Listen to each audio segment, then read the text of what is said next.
여러분 안녕하십니까, 진성호입니다. 지난 대통령 선거 과정에서 이재명 더불어민주당 대통령 후보는 대장동의 몸통이 윤석열 후보라고 주장했습니다. TV 토론에서 정말 누가 들어도 기가 막힌 주장입니다. 그건 자신이 대장동과 무관하다는 것을 강조함과 동시에 윤석열을 공격하는 겁니다. 그리고 이재명 후보의 SNS, 또 이재명 후보의 주장, TV 토론 등을 보면 이재명은 윤석열 검사가 부산저축은행 사건을 무마했다, 커피를 타줬다, 이런 것들을 이재명 캠프는 집중적으로 부각시켰습니다. 대통령 선거 사흘 전에 뉴스타파가 신앙님 김만배의 대화록을 터뜨리고 이걸 MBC, KBS, YTN 등이 받아서 보도하고, 아무튼 굉장히 조직적으로 윤석열 커피 이 저축은행 무마 의혹을 퍼뜨렸습니다. 그런데 이게 다 가짜 뉴스임이 지금 드러나고 있습니다. 그런데 뉴스타파, 또 최재경 이 허위 녹취록의 인터넷 매체 리포액트가 아닌 제3의 매체가 등장했습니다. 바로 뉴스버스입니다. 자, 방금 전 중앙일보가 단독 보도를 했습니다. 지난 대선을 앞두고 대검 중수부 윤석열 주임검사가 부산저축은행 수사 때 대장동 자금 관련 의혹을 알고도 덮었다는 취지의 인터뷰를 한 대장동 초기 사업자로부터 허위 인터뷰를 했다, 잘못을 시인한다는 자백을 검찰이 확보했다는 겁니다. 자, 이걸 보면 지금 윤석열 후보를 공격하기 위한 이 민주당 혹은 범민주 계열 또는 친진보 성향의 매체들의 가짜뉴스가 한둘이 아니었다는 생각이 듭니다. 이런 정황들이 하나둘 드러나고 있는 가운데 이번에는 이재명이 왜 윤석열 커피를 운운했는지 또 다른 매체가 터졌습니다. 그리고 대장동 업자가 이 거짓말 허위 인터뷰를 시인하고 잘못을 이야기했다는 겁니다.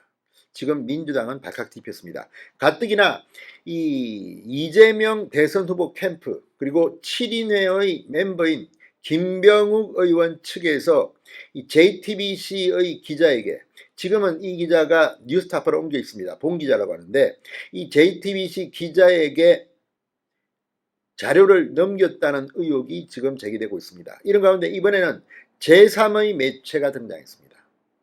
민주당이 조직적으로 가짜뉴스를 만드는데 가담했는지를 지금 서울중앙지검은 살펴보고 있습니다. 진성호의 융단 폭격 시작합니다. 뉴스버스를 융단 폭격합니다. 방송에 앞서 아직 진성호 방송의 구독자가 아니신 분은 붉은색 구독 버튼 눌러주십시오.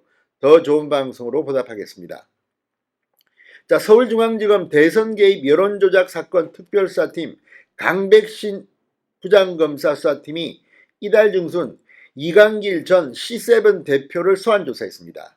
자, 이강길 전 대표는 2008년부터 대장동 민간개발을 추진하다가 2011년 남욱변호사, 정영학 회계사 등 다른 민간업자에게 회사 지분과 경영권을 넘긴 인물입니다. 검찰은 이 전 대표가 2021년 10월 뉴스버스에 2011년 당시 대검 중수부가 대출 브로커 조우형 씨와 대장동 관련 돈거래를 알고 있었다고 인터뷰한 경우에 대해 캐물었다고 합니다.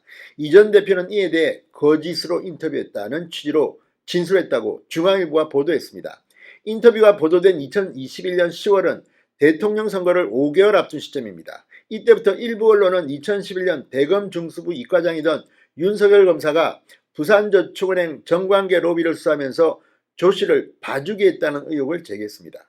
JTBC, 뉴스타파, MBC, KBS 전방위적으로 이게 보도가 되면서 마치 윤석열 검사가 대단한 로비를 받아서 무마한 것처럼 했는데 이게 다 가짜뉴스라는 게 지금 들통이 나고 있는 겁니다.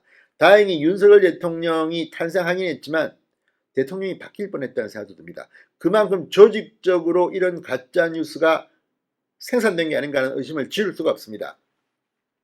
뉴스버스는 이 전 대표의 거짓 인터뷰를 근거로 대검 중수부가 2011년 수사에서 대장동 대출 비리를 은폐했고 이 주임검사는 윤석열 후보라고 보도한 바 있습니다. 뉴스버스는 조 씨가 2011년 대검 중수부에서 부산저축은행의 대장동 사업 대출건을 조사받고도 거짓말을 한 것으로 볼 수 있다.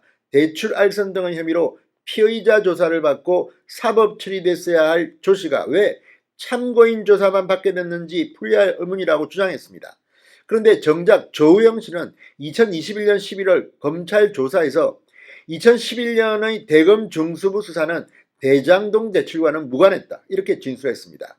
검찰도 2011년 대검 중수부 수사는 조 씨에 대한 계좌 추적을 하지 않았다고 밝힌 바 있습니다. 검찰 관계자는 기존에 알려진 보도 외에도 대선 기간에 보도된 허위 의혹에 대해서 전반적으로 살펴보고 있다며 2021년 10월을 기점으로 허위 인터뷰와 이를 다룬 보도가 집중된 경위를 파악 중이라고 했습니다. 자, 여기에 이재명 대표의 선거 캠프가 관여했는지, 어쩌면 이재명 대표에까지 이 칼끝이 갈 수가 있는지, 아무튼 이재명 대표 이 건으로 수사를 받게 될지 귀추가 주목됩니다. 이상해도 너무 이상한 일들이 당시 많이 벌어졌습니다. 이제 범죄를 싫다는 사람들이 늘고 있습니다. 진성호의 융단 폭격이었습니다. 여러분 감사합니다.